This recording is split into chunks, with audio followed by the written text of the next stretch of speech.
better money choices. Choose a bank that takes your money seriously. Business Watch is brought to you by Nedbank.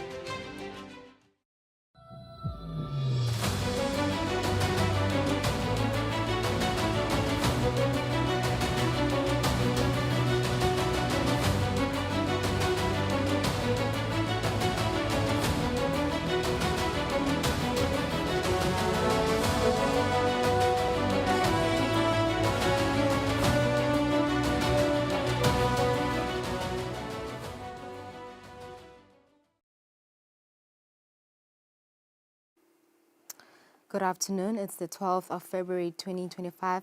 This is Nedbank Business Watch. Thank you for tuning in. My name is Lungilele Makakula. The President of the United States of America, Donald Trump, continues to impose tariffs on imports that enter into that country. The latest countries affected are Canada and Mexico, where import tariffs are 25% and an additional 10% for China. Major concerns now are increased trade tariffs, AGOA, and many others. Senator Spear will join us for a discussion on the repercussions of President Trump's foreign policy on Eswatini and how we can survive under his administration. Do stay tuned for this interview. Then later we take you back to when Sfiso interviewed Andile Masangane, who's a business development officer at Nedbank Eswatini.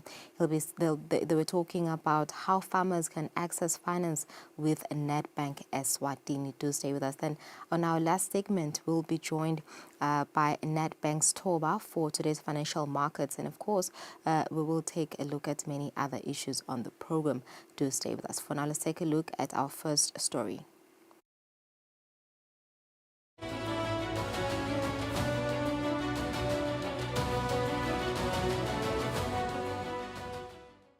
Digital helps you make cross-border payments. Human gives you global specialists. Digital allows you to apply for a loan anytime, anywhere. Human connects you to credit experts. Digital puts you in control of your money, while Human connects you to wealth advisors. Digital allows you to freeze, unfreeze, cancel, and reorder your card. Human gives you that personal touch. Digital when you want it. Human when you need it. Get the complete private banking experience with Nedbank Private Clients.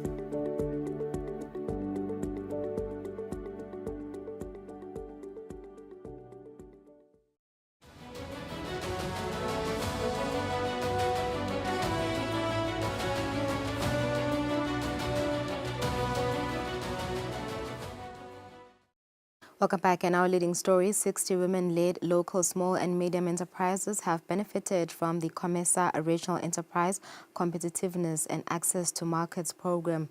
This has been said by the Undersecretary in the Ministry of Commerce, Industry and Trade, Cibile Nhlabati, during the 5th Program Steering Committee meeting for the 11th additional EDF Regional Enterprise Competitiveness and Access to Markets program, which was held at Hilton Garden Inn in Mbabane. The Undersecretary was representing the Principal Secretary, Melusi Masugu. The program has enhanced the competitiveness of targeted value chains, including agro-processing, leather and leather products, and horticulture. These industries drive economic diversification, create employment opportunities, and empower women and youth, who are central to our developmental agenda. Your Excellency and distinguished colleagues, Eswatini has directly benefited from RICAM's impactful interventions. Through the Technical Assistance Facility, 60 women-led SMEs received critical support to establish a beef lot project worth 150,000 euros, elevating their production capacity, enhancing product quality, and facilitating their entry into broader regional markets. Despite the successes, we must address persistent challenges in market access, particularly regarding compliance with sanitary and phytosanitary measures, food safety, and international quality standards. To overcome these barriers, we need concerted efforts in harmonizing regional policies, strengthening institutional frameworks, leveraging digital solutions, and investing in capacity building initiatives.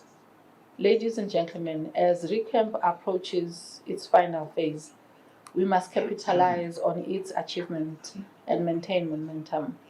The program is a strategic stepping stone towards deeper economic integration, market-driven development, and a sustainable value chain competitiveness. I therefore urge all stakeholders to remain steadfast in their collaboration, institutionalize best practices, scale up impactful interventions, and adapt to the evolving global trade landscape.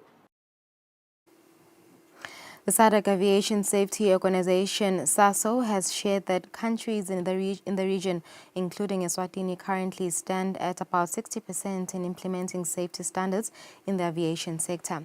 The director of the SADC Safety Organization, Dr. Kabo, says they want to achieve the over 70%, which is the world standard. He was speaking during the organization's meeting held at Hilton Garden Inn in Mbabane. This is an organization formed by the SADC member states to help so that we can assist them meet their safety oversight obligation.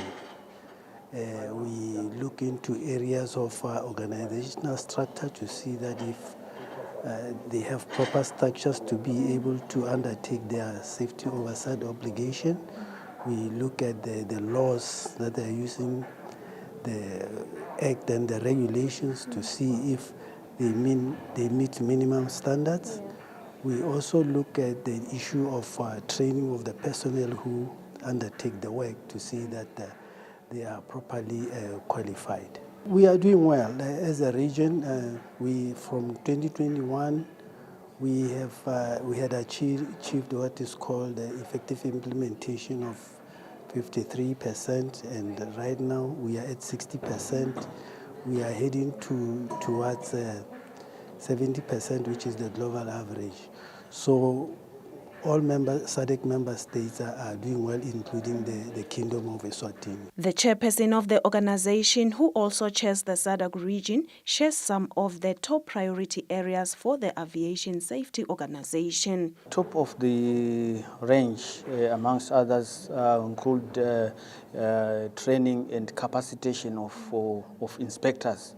That's quite key.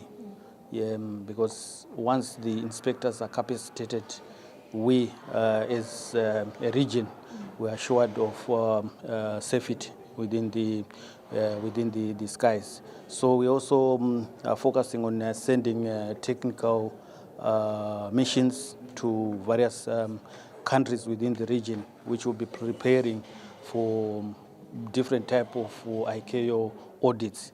So those are some of the things which are top on the agenda. The organization is discussing issues related to its investment plan and proposed 2025-2026 work plan, all in the process of ensuring safety in the aviation sector in the SADC region. For Nedbank Business Watch, Nelson Dlangamandla, Vuminkosi Nzinisa, Mbabane. On behalf of the Kingdom of Eswatini, Honorable Manxeba Khumalo signed on 12 February 2025 the agreement entered into between the Kingdom of Eswatini and the United Arab Emirates on promotion and reciprocal protection of investments alongside his counterpart, His Excellency Mohammed bin Hadi Husseini, Minister of State for Financial Affairs of the United Arab Emirates. This agreement has long been negotiated between the two countries and comes after the conclusion of the avoidance of double taxation agreement in August 2024. The agreement seeks to encourage the flow of mutual promotion and facilitation of investments to strengthen economic cooperation between the two countries in accordance with national laws and regulations of the host country. It will stimulate the flow of capital and economic development of the two countries. And that's it for our business news. Thank you for staying with us. After the break, we connect with Sanile Sbia. Stay with us.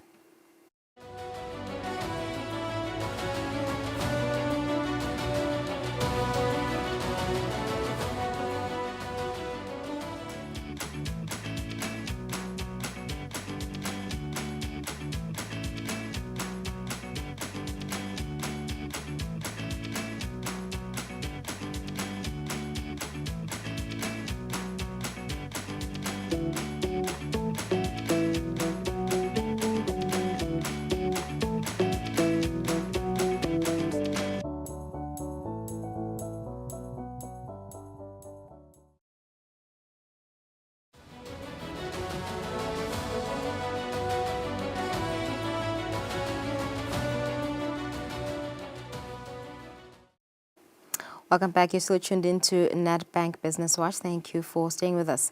The President of the United States of America, Donald Trump, continues to impose tariffs on imports that enter into that country. The latest countries affected are Canada and Mexico, where import tariffs are 25% and an additional 10% for China.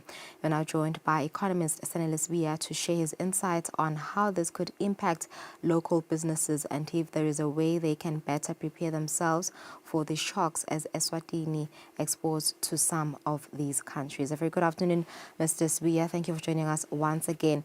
During an MOU signing between Business Eswatini and Tokoswa, Andrew Leroux, the Vice President of BE, expressed concerns about trade tariffs, also noting that if the U.S. increases tariffs on imports, it could negatively affect Eswatini's export-driven economy.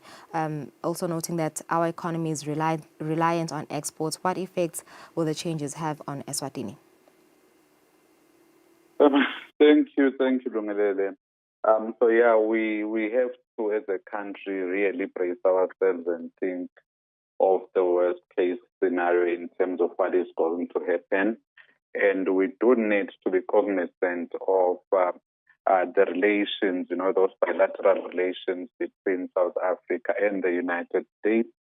And by virtue that our economy is largely linked to that of South Africa. So that's another developing story that we are seeing, those indirect effects. I'll get into those quite shortly. But yeah, what we should understand about tariffs is the whole point of setting up tariffs is so that you can divert trade from external sources into internal sources, because those external commodities would actually be relatively expensive compared to those that you produce in-house. So in the current moment, what we can take comfort in as a country is the fact that we have AGOA, but we don't know what President Trump is going to do in those regards. So right now, our commodities and the entry into U.S. markets are protected under the AGOA arrangement. So we don't know how he's going to operationalize this blanket tariffs that he has put into all commodities going into the U.S.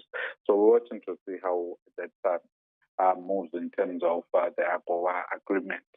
But all in all, we have to think around market diversification, because evidently when he times these tariffs, he tries to time them in a way that it's going to make our commodities relatively expensive compared to the U.S. market, those that are going to domestically produce. So we will lose a bit of market when those are coming to effect. So we should look into diversifying markets, looking east, looking into Europe, looking within Africa, taking advantage of the Africa Continental Free Trade Area, taking advantage of the SADC Free Trade Area, taking advantage of the COMESA Free Trade Area. So there are quite a number of instruments that we can try to take advantage of and improve on intra-regional trade. And then on that indirect effect in terms of what happens to South Africa. So if, given this land issue and how President Trump is actually looking into dealing with South Africa, I do expect that President Trump will move against the big countries in terms of those tariffs, and definitely will move against South Africa. What that would have an impact on is, those diminished GDP prospects in terms of South African produce. And, once that demand is lowered, once that demand and GDP gets lowered within South Africa, so that will indirectly affect our economy, because there is going to be that reduced export demand from Eswatini, or rather it would be import demand on the side of South Africa, which will be our export. So we do need to be cognizant of that and start thinking of those indirect effects and the direct effects, and be on the lookout for what happens to the AGOA arrangement as President Trump continues with settling his policy agenda. Is there a need for continued diplomatic engagement to ensure that the country's interests are protected, Mr. Spear? Yeah, one of the same issues, or one of the outcomes that we have seen out of President Trump's policies is the fact that most likely when he moves, he wants to negotiate on something. That's why we saw that markets were not faced when we saw that new tariff coming out yesterday, purely because we've seen with the Canada-Mexico story that he came out to then say, okay, give me security on the border and I'll hold on the tariff, right? So right now what we're seeing is just this new tariff on steel. And yeah, we do know that he can negotiate if he gets whatever it is that he wants from the country. So yes, it is quite important that we do ramp up on our bilateral relations and ensure that our trade relations are actually up to standard. Our negotiation tactics and techniques also need to be up to par, understanding what it is that he would really want and benefit from us, so that we are able to keep those preferential treatments into the access into the US market. Trump's policies take shape after the 100 days. Can we anticipate a weakening of the dollar and the strengthening of the lilangeni? Yeah, the first 100 days are quite crucial to look into in terms of what the policy direction is, because right now we are all just reading in between the line and we all jump as we see the policies unfold. So what we should expect is a relatively stronger dollar, a weakening lilangeni, as maybe if it continues with those tariffs, because it's going to divert trade to internal within the US. And probably improve on that demand. But in terms of demand coming through from us, it will not necessarily be at that level, and we should expect a weakening of that currency. And also remember there is that 90-day cycling in terms of the aid story, and we don't know how that will play out as well. Remember that was a very big injection into our economies, and it also contributed into the dollar, to the demand for the dollar. So we should relatively see a bit of volatility, which should, at the end of the day, get us to an equilibrium with a weaker lilangeni if President Trump continues on this trade war spread. Because our main worry with the tariff story is the retaliatory moves that will come out from the other countries across the globe. We've seen Europe already coming out to state that they are looking at ways they are going to retaliate.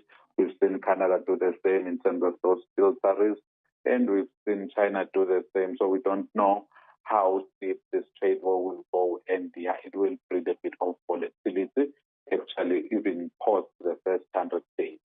Yeah. All right. So is it possible, Mrs. Spear, that we survive under the Donald Trump executive? Perhaps if we can diversify export markets, attract U.S. investment, what needs to be done precisely? Now we've survived Trump 1.0, and there is no way we cannot survive Trump 2.0. My only worry is looking at the blanket, tariffs and the blanket type of policy moves. I mean, before, President Trump was busy on those on that front in terms of the tariffs and other policy moves, but he never cared much in terms of what is happening in Africa. So right now, the main worry that we have is how far is he willing to take this South Africa issue, and that will inadvertently affect us. And we do need to start looking at diversifying markets, not just as a response to Trump 2.0, but also as a source of growth for the economy. So what needs to happen is we need to find those new markets. We need to penetrate markets. We need our investment promotion agencies to actually work with our businesses in the country to find new markets and find those niches, make sure that information is available in terms of access to commercial markets, have information readily available for the countries that producers in terms of all the countries within COMESA and what we could potentially take into the same thing with SADC and same thing with the Africa Continental Free Trade Area, how it's operationalized, how we can traverse that landscape. So those learnings and finding those commodities where there is gaps. And also we do need to look around investing in the services sector.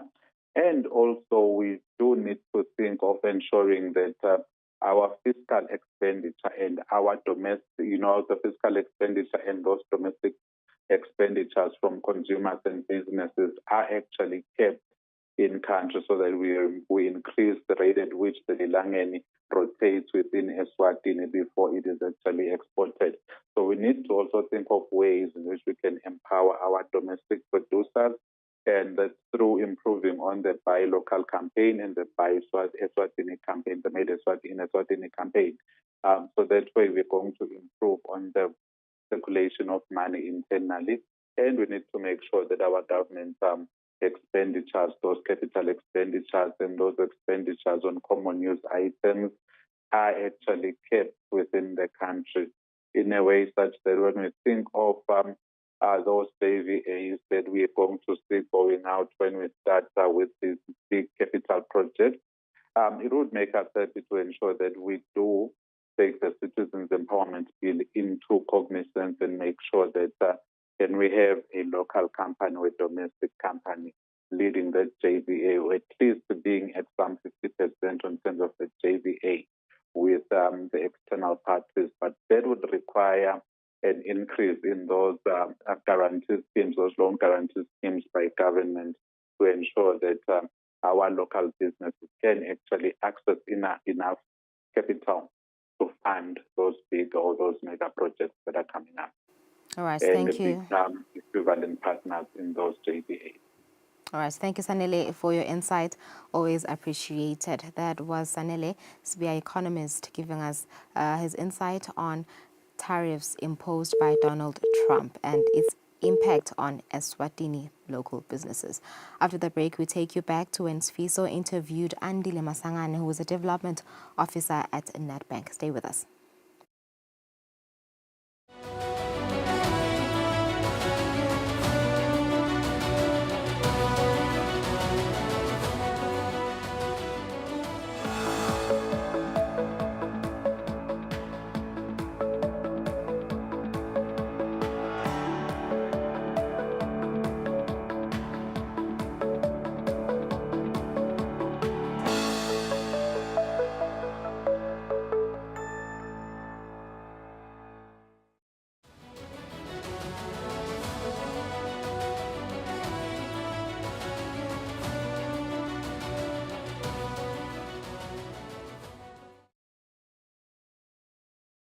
Welcome back. You're still watching Nedbank Business Watch. Let's now take a look at when Sfiso interviewed Nedbank's Business Development Officer, Andile Masangane. They were talking about how farmers can access finance on agricultural. Let's get into it. I'm getting into this conversation with Andile Masangane, the Business Development Officer from Nedbank Eswatini, who joins me now. Thank you so much. Thank you kindly, Andile, for joining us on the program. I think the first question would be, of course, as highlighted by the king himself, the urgent need when it comes to agribusiness. Let's talk about what Nedbank, in fact, which sectors of agriculture that Nedbank supports in Eswatini. Thank you so much for having us, Mr. Ngumalo, for having us present in our agribusiness catalog. Nedbank provides finance solutions under different sectors in the agribusiness field, some of which include crop production, which may vary or range from sugarcane, conventional crops, citrus, and horticulture crops. We also provide business solutions in terms of livestock, which can also range from poultry production as well as beef production and piggery. We support forestry, and maybe finally we also support value addition and industry value chain agribusinesses as well. Yeah. Then I suppose, from what you're saying right now, I could make a bold claim, it's not even a claim, a bold statement and say, you support pretty much everything under agriculture. Is that true? Yes, the short answer is yes. This is true. We try to support as many different sectors of agriculture as possible. Seeing that, as mentioned, we do also venture into the value addition and industry value chain. So that may range from trucking or haulage businesses and such. Yeah. So we support quite an array of agribusinesses. You know, I want to ask the agricultural finance solutions available with Nedbank Eswatini, but before we get there, I think just, circling back to us premising this interview on what His Majesty the King said when opening Parliament, the urgent need for agribusiness to be as sustainable as it can so that we do not rely on imports. It's somebody that is a practitioner within the field itself and what you see every day. How much importance do you see just with the urgency, most importantly?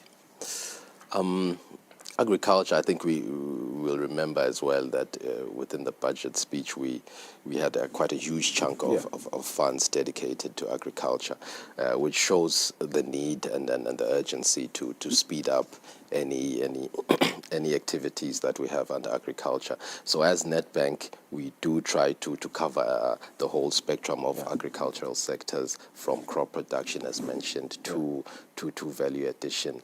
And some of these finance solutions that we provide as a Nedbank agribusiness team, we do support some innovative industry solution agribusinesses via renewable energy, which maybe can speak to solar energy financing, which can help farmers sort of minimize costs as well as tap into sustainability.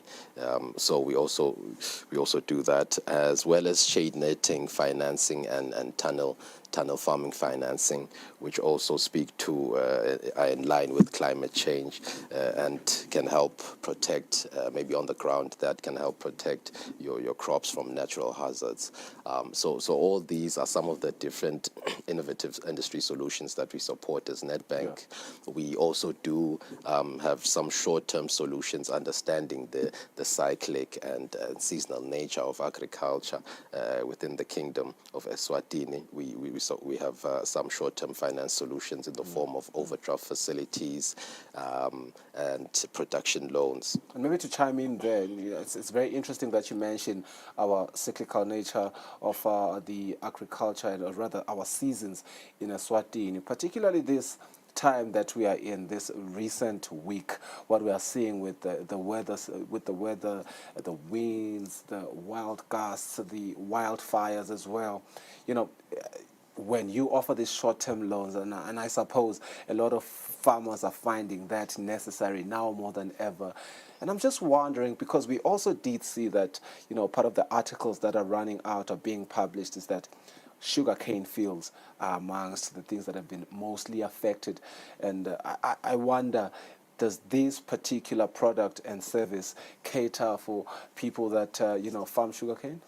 Yes, definitely. Sugarcane is one of the thriving industries when it comes to agriculture. So we do have these short-term finance solutions for the agriculture farmers as well.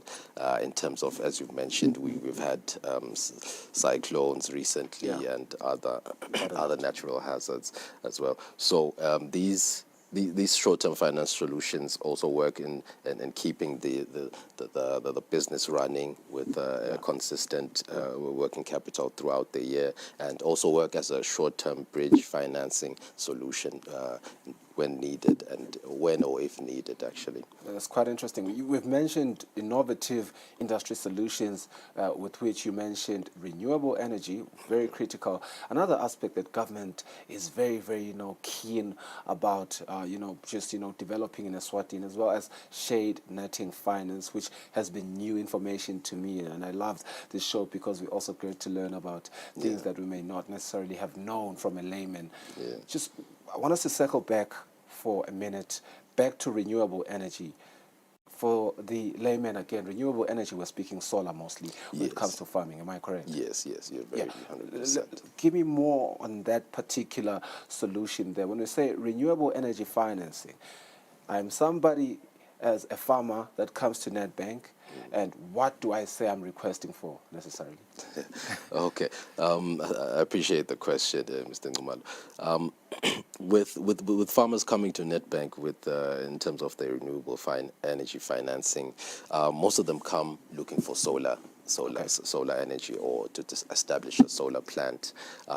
So in that regard, we normally have a few follow-up questions in terms of the supplier and the amounts that will be needed to carry out that particular solar plant. So from there, we then are able to engage with the farmer and engage with the supplier as well in terms of the time it will take to set up that solar plant, and in fact have maybe even follow-up visits, on-site visits to check how it's going and if any assistance is needed from Nedbank's team. Yeah. When it comes to farming, we have come to realize, and it goes without saying, it's a fact that you need assets, right, Yes. to keep your production and increase your production, to just make sure that you're sustainable, really, for lack of a better word. Do you have a suite of solutions, particularly on specialized finance solutions? Yes, definitely. Nedbank, under the agribusiness team, we do have specialized finance solutions in terms of asset-based financing for the moments when farmer companies want to get assets. This can come in the form of buying a truck or a trailer or a tractor to help with the ease of operations. Yeah. So we do have that asset-based financing for farmers, as well as medium-term loans, in which case where those mostly focus more for the farmer who's maybe trying to extend their farm or in fact get new breeding stock as well in terms of livestock and establish new orchards in terms of maybe citrus sector. So we have quite a number of them, and finally we have the long-term solution to assist with the growth of the business, because Nedbank tries to look at the growth in terms of the longer term. So in terms of the growth of the business and in fact diversification, which is something we encourage with our agribusiness farmers. So the long term helps with that to assist with diversification. For example, a farmer might be wanting to acquire or procure property. So in that regard, that farmer is able to get that assistance through that long term loan and get that property, extend their farm in order to get a better revenue at the end of the day. So we have quite a number of different solutions, mostly being the asset-based financing, the medium-term loan, and finally the long-term loan. Yes. I'm getting the sense that with these three suites of solutions, it is really something that one can, just put it out plainly that you are financing startups, you are financing a business that is growing, that has found its feet, and you are also financing the biggest of companies as well can also come to you. So no one is left behind. Yes, we try to cater for everyone, new and existing clients, from small businesses to the corporate businesses. Okay, very important question. I'm sure a lot of the viewers watching us at home, the big question that you have now as a farmer, as somebody that is interested in these solutions that Nedbank is saying that they offer, how do you access these finance solutions? Andile. Thank you so much. In terms of access to finance, we have an established agribusiness team housed in Matsapa. But we are also available in different branches. With the agribusiness team, there's about 3 team members at the moment, which is myself, based in Big Bend. We have Mr. Mkhululi Khumalo in Matapa, and we have Mr. Mduduzi Dlamini, who is in Smunye and Buhleni. But as mentioned, we also have bankers within the branches as well to assist pharma companies and clients for both new and existing as well. So especially under SME, so they are able to get that assistance whenever they work. Now that we've established that our farmers know where to go and who to talk to, most importantly, when they go wherever they have to go, the big question now is, what do you carry? What do you bring with you as you go inquire with, whether with Andile or with who else, Mduduzi Dlamini or Mkhululi Khumalo? Yes. What do you bring with you to get the assistance that you want? Andile? As a new business or new or emerging business, what we require is a detailed business plan with cash flow projections. For existing businesses, we acquire just a business proposal, annual financial statements and cash flow projections, and then the obvious documentation of the company statutory documents, which include Form J, Form C, Memorandum of Understanding, and All right, that was Sfiso interviewing Andile Masangane, who is a Business Development Officer at Nedbank Eswatini. For more information, do contact them on their social media pages or visit one of their branches. After the break, Nosiwe sits down for an interview. Stay with us.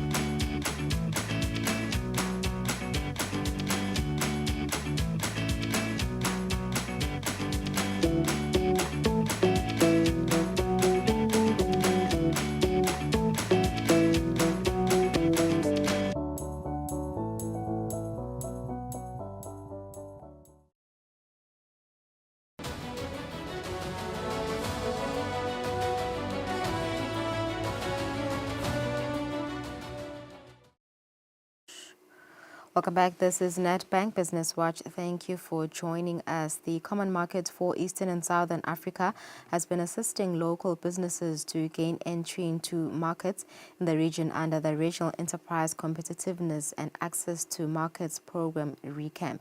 Business journalist Nelsiwe Ntlangamandla had a sit-down interview with COMESA's Director of Industry and Agriculture Division, Providence Mavubi, who explained in detail how this program works and how local businesses can benefit. Providence, welcome to Nedbank Business Watch. I know that you are in the Agriculture Division at COMESA. Before we go any further, can you please explain to us what is it that you do as a department? The Agriculture Division at the Common Market for Eastern and Southern Africa has its mandate to promote regional integration through development of competitive and diversified industry, as well promote the agriculture sector by working with member states to increase agriculture productivity and production. How do we do that? We do it through policy formulation, strategy and framework that guide countries on development of the productive sector, industry and agriculture specifically. And we do it also through working on harmonization of different policies that member states need to adhere to, especially from continental. For example, we have the African Comprehensive Agriculture Development Plan. So how do we contextualize that to a country level? First, we have to have a regional framework that guide countries on how to implement the CADA in their context. As a region with 21 member states, diversified member states from Eswatini to Tunisia, you can see the needs are different. So we come up with guidelines that and framework that guide member states. If you are to invest in agriculture sector, the Comprehensive Agriculture Development Plan says 10% at least. What area in your specific country should you focus that can bring multiplier effect on that? We also provide capacity building and facilitate peer-to-peer learning. Can give you an example under our investment promotional program. We have countries in COMESAs who are doing very well when it comes to attracting investment, and those who are still struggling, or I can say lagging behind, especially like investment facilitation, investment registration. It takes less than an hour to register business in Mauritius, when in other countries it can take even 3 months. It takes less than 6 hours to register a business in Rwanda, and it's done online. So those best practices, we facilitate that the countries who are still struggling learn from those who are performing well through what we call peer-to-peer learning. We have established what we call a community of practice in investment, where if you are registering a business and you are not sure, you don't have time to do due diligence, you can easily reach out to a counterpart in Zambia or in Egypt and ask, we have this company who want to register in Eswatini, and it says that it has a branch in Egypt. Is it true? Before, it will take the Eswatini Investment Board maybe to call or to send someone to do the due diligence. But with the community of practice that we have established, he or she at the Eswatini Investment Board can easily send a message by WhatsApp or through the community platform messenger to the counterpart in Egypt and get information without moving from here. That saves time, that is efficient, and it makes it easier for the countries to facilitate investment. We are also working on harmonization of standards and are developing what we call the mutual recognition agreement. You see, for us to trade with each other, we need to accept each other's certification and certifying body. If we receive a certificate of analysis from the Eswatini Bureau of Standard, as Zambia, I'm supposed to believe that the Eswatini Bureau of Standard have done the proper analysis and have issued this certificate because the business meet the acceptable standard at national, regional, and international. So we are working to build that mutual agreement and acceptance of each other's certification, sampling, analysis, because it affects, at the end of the day, the consumer. If we are not able to certify that a good meet the quality, or it is safe for consumption, and it is moving from one country to another, then it will be very hard for us to trade. We're also working on building our meteorology infrastructure. This is our laboratory that are in charge of testings. Most of the time when we are exporting, we need to send sample to Europe to be certified. But if we could have a reference laboratory in member states, that a producer in Eswatini can send his sample to South Africa and get a certification which will be accepted in the European market where the producer is targeting. So it helps, it reduces the cost of producing or doing business for the SMEs. How is the uptake of the program, especially from local farmers? Yes, with the different programs that we have developed, such as the regional enterprise competitiveness and the market access, where we have provided direct support to SMEs through market access program, where they are trained, where they are assisted to get certification. We have seen increase in local farmers want to join the regional value chain. We have seen an increase because now they understand better. They understand better what it takes for me to move my product, for example, from Eswatini to Zimbabwe or from Zimbabwe to Zambia. So the capacity building program we have initiated through this program have empowered and shown the SMEs and the farmers they work with that it is possible to trade. I know what Zambia wants if I want to take my vegetable days. I know the packaging requirement. I know the labeling requirement. So we have seen quite an increase in local farmers want to join the regional value chain through trade. Lately, our farmers in Eswatini have been hardly impacted by climate change. Are there any programs that you are doing to assist the farmers in the different member states, especially those that are being affected, because we've experienced heavy rains, there's been droughts and everything else associated with climate change? Yes, in line with climate change, we have developed the COMESA irrigation and mechanization framework to first assist at the policy level. The country needs to develop an irrigation uh, master plan on how to move from rain-fed production by embracing irrigation. So this requires heavy investment on the part of the farmers. But if we start at national level, government putting in place irrigation schemes that can incentivize farmer get access to irrigation equipment at affordable and there are readily available technology that smallholder farmer can use. So through the development of the commercial regional irrigation strategy, we are showing to member states, you can invest in irrigation at large scale, bring farmer together. Not one farmer is enough to put a pivot system. But if there are like 100 farmers together and the government invests in the initial irrigation by subsidizing the irrigation equipment and storing, and then the farmer are organized to maintain through what we call the user fee, to maintain the irrigation system provided, it will solve this problem. Really speaking, climate change is here to stay, and we cannot stop producing because we need to we have food, we need to have raw material for our industry. So it's time we embrace irrigation technology. Also in the strategy that we have developed, it shows member states that we can partner with other nations such as Israel, Egypt, Morocco, Tunisia. Those are countries in desert area, but they are producing all year round. They have developed technology, simple irrigation technology that country under the sub-Saharan can be able to adopt.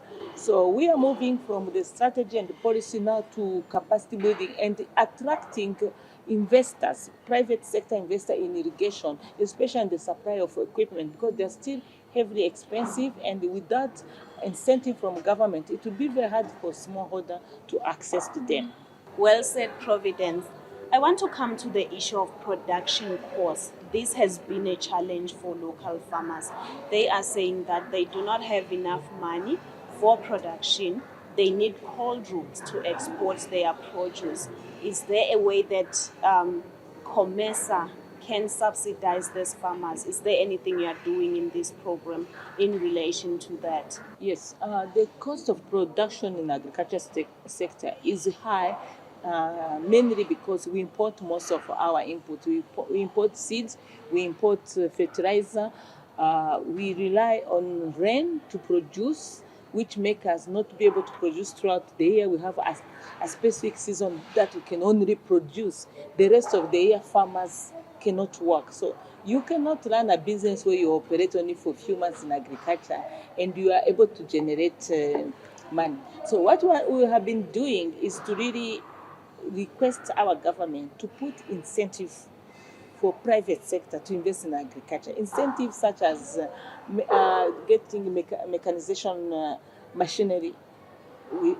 For example, some of our member states have removed the VAT, the value-added tax and import duty on truck. All right, so that was COMESA's Director of Industry and Agriculture Division, Providence Mavumbi, who explained in detail how the program works and how local businesses can benefit. After the break, we're joined by Nozi Busiso Dembe from Nedbank for today's financial markets. Stay with us.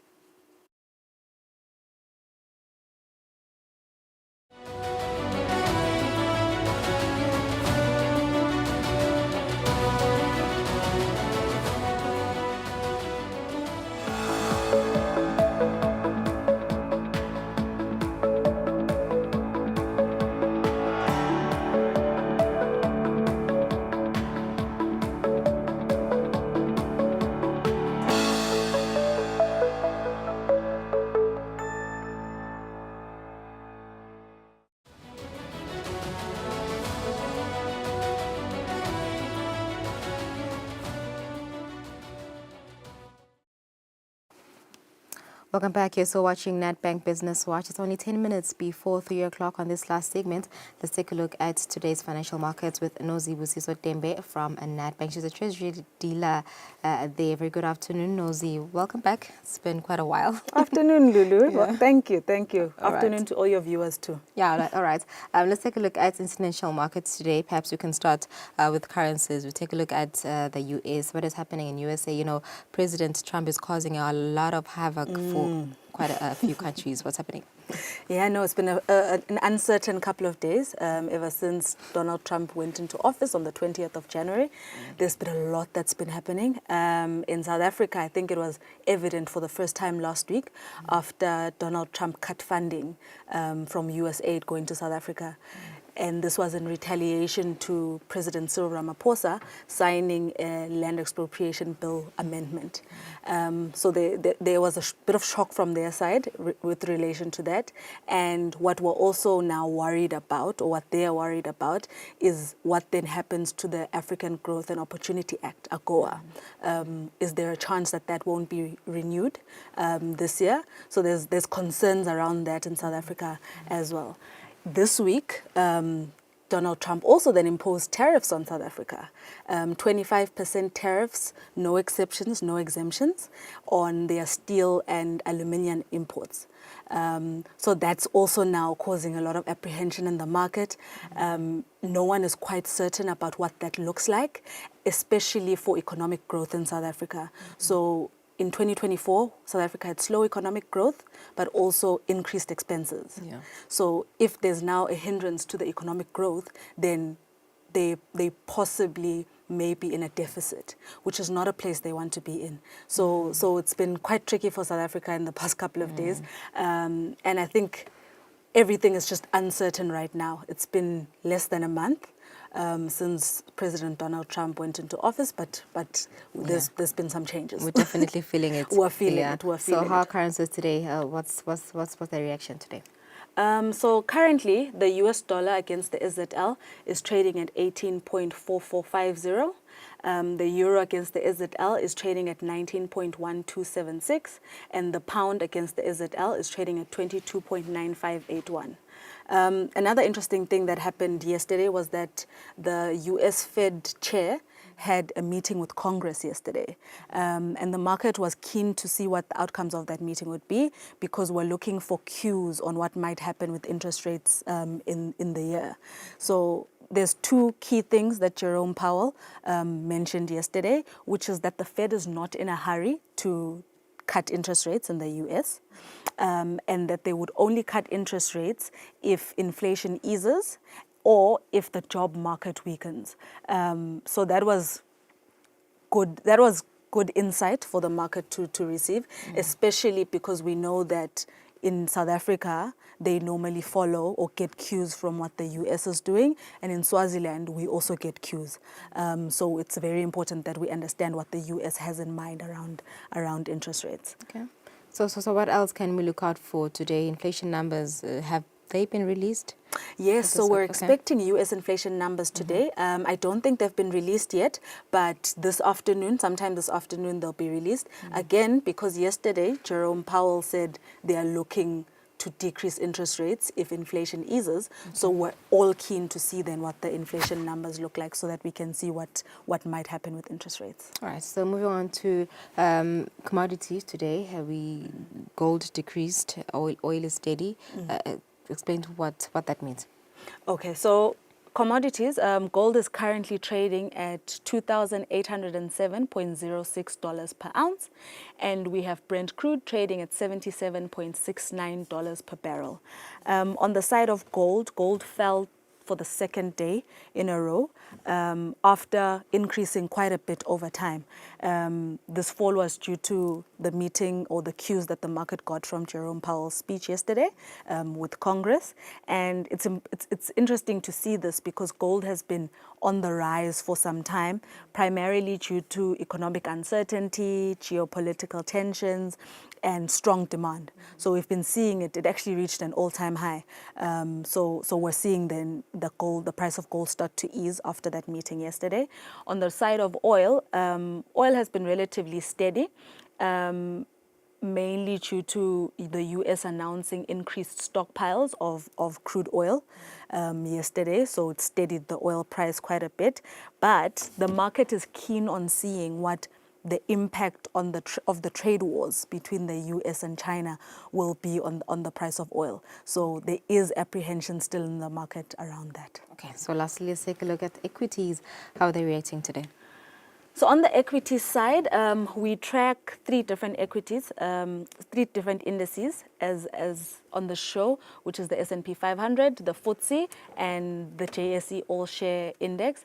And relatively, you can see that they've also held quite steady. You can see marginal growth from each of them, but generally, they've been steady since Jerome Powell's comments in Congress yesterday. What might be interesting, though, is that the Alibaba stocks have increased by 8.6% yesterday. And this is due to an announcement that was made that Alibaba and Apple will be collaborating to bring in some AI-featured products into China. So that's an interesting observation to see, and I think Alibaba really is gaining some traction because of that. Thank you, Nozi, for that analysis. That was Treasury Dealer at Nedbank Eswatini, Nozi Busiswa Dembe, just giving us an insight on today's financial markets. To stay with us, we go for an ad break and we wrap up the show after the break.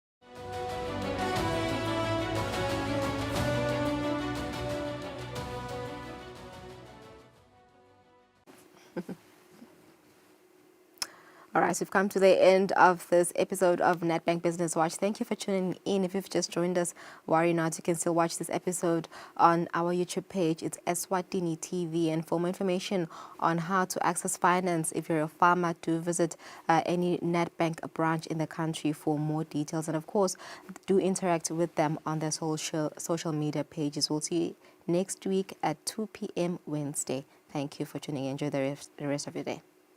Digital helps you make cross-border payments. Human gives you global specialists. Digital allows you to apply for a loan anytime, anywhere. Human connects you to credit experts. Digital puts you in control of your money, while Human connects you to wealth advisors. Digital allows you to freeze, unfreeze, cancel, and reorder your card. Human gives you that personal touch. Digital when you want it. Human when you need it. Get the complete private banking experience with Nedbank Private Clients.